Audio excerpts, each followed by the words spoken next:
Hello viewers, আসসালামু আলাইকুম। Bangla health টিপসের নতুন এপিসোডে সবাইকে স্বাগত জানাই। থাইরয়েড একটি গুরুত্বপূর্ণ অঙ্গ যা আমাদের গলার নিচে অবস্থিত। এটি হরমোন উৎপাদনের মাধ্যমে শরীরের বিপাক ক্রিয়া, শক্তি উৎপাদন, ওজন নিয়ন্ত্রণ, ঘুম, তাপমাত্রা ও মানসিক অবস্থার সবকিছু নিয়ন্ত্রণ করে।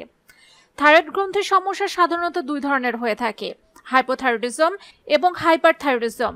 এই দুইটি অবস্থাতে পুষ্টিকর খাদ্যাভ্যাস থাইরয়েডের কার্যকারিতা নিয়ন্ত্রণে বড় ভূমিকা রাখে। কিছু নির্দিষ্ট খাবার আছে যেগুলো নিয়মিত খেলে থাইরয়েড হরমোনের ভারসাম্য বজায় থাকে, থাইরয়েডের সমস্যা একদম দূরে চলে যায়। চলুন সে সকল খাবার সম্পর্কে বিস্তারিত জেনে নেওয়া যাক।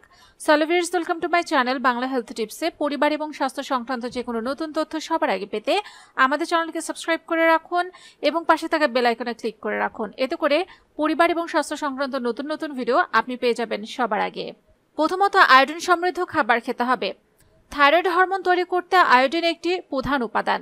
আয়োডিনের ঘাটতি হলে হাইপোথাইরয়েডিজম দেখা দিতে পারে। আয়রনযুক্ত লবণ, সামুদ্রিক মাছ, সামুদ্রিক শৈবাল, ডেইরি জাতীয় খাবার, ডিমের কুসুমে আয়োডিন পাওয়া যাবে।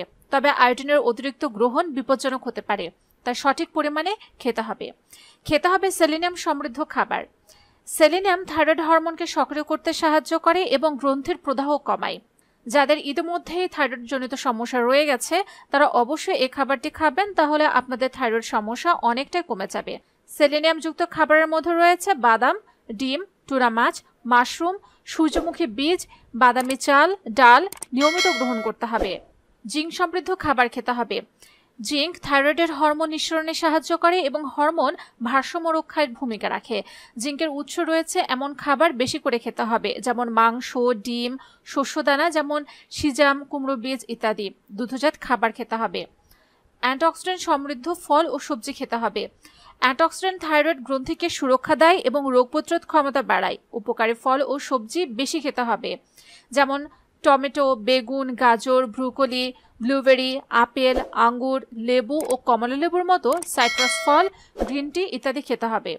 স্বাস্থ্যকর চর্বি ও ওমেগা-3 ফ্যাটি অ্যাসিড খেতে হবে। ওমেগা-3 ফ্যাটি অ্যাসিড থাইরয়েডের প্রদাহ কমাতে সাহায্য করে এবং মানসিক স্বাস্থ্য উন্নত করে। ওমেগা-3 এর উৎস হচ্ছে সামুদ্রিক মাছ, ফ্ল্যাক্সিড, চিয়া সিড, আখরোট, জলপাই তেল খেলে উপকার পাওয়া যাবে। পর্যাপ্ত পরিমাণে পানি খেতে হবে। থাইরয়েড হরমোন সঠিকভাবে কাজ করার জন্য শরীরে পানির ভারসাম্য বজায় রাখা জরুরি। প্রতিদিন কমপক্ষে 8 থেকে 10 গ্লাস পানি পান করুন। ডাবের পানি বা লেবুর পানি মাঝে মাঝে খেতে পারেন। তবে থাইরয়েডের সমস্যা দীর্ঘস্থায়ী থাকলে অবশ্যই চিকিৎসকের পরামর্শ নেওয়া উচিত। প্রিয় দর্শক শ্রোতা, আশা করি আজকের ভিডিওটি দ্বারা আপনারা উপকৃত হয়েছেন। যদি তাই হয়ে থাকে তাহলে অবশ্যই ভিডিওটিকে লাইক দিন, কমেন্টসে মতামত জানান। যারা এখন আমাদের চ্যানেলকে সাবস্ক্রাইব করেননি অবশ্যই আমাদের চ্যানেলকে সাবস্ক্রাইব করে রাখুন। আপনি যদি ফেসবুক থেকে আমাদের ভিডিওটি দেখে থাকেন তাহলে অবশ্যই আমাদের পেজটিকে ফলো করে রাখুন।